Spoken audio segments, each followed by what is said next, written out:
Fun land کی کل آبادی تقریباً 55 لاکھ ہے۔ گزشتہ 6 سال سے فن لینڈ خوش رہنے والے ممالک میں پہلے نمبر پر ہے۔ فن لینڈ میں آخر ایسا کیا ہے؟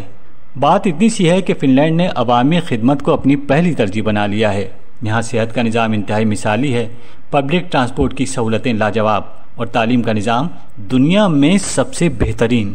یہاں نصاب میں سبجیکٹ نام کی کوئی چیز نہیں، لہٰذا رٹا لگانے کی بھی گنجائش نہیں۔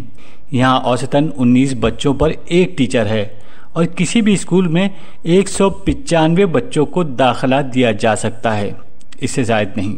اور یہاں کے بچے اپنے اسکول ٹائم کا 75 منٹ بریک میں گزارتے ہیں۔ سب سے بڑی بات یہ ہے کہ 15 سال سے پہلے یہاں تعلیمی اداروں میں کوئی امتحان نہیں ہوتا۔ جب فن لینڈ کے ایک ماہر تعلیم سے پوچھا گیا کہ بھیا آپ ہی بتائیں ہنسی خوشی رہنے کا راز، کہنے لگے کہ ہم اپنے پڑوسیوں سے، آس پاس کے لوگوں کی لائف سے خود کو کمپیئر نہیں کرتے، اپنا موازنہ کسی سے نہیں کرتے، قدرت کی فیاضیوں سے لطف اندوز ہوتے ہیں۔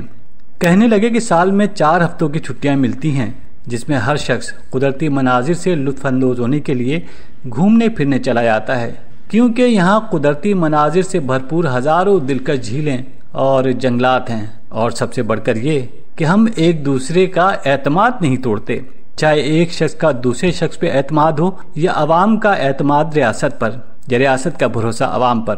واقعی یہی وہ بنیادی بات ہے جس نے فن لینڈ کو خوشحال بنانے میں اہم کردار ادا کیا ہے۔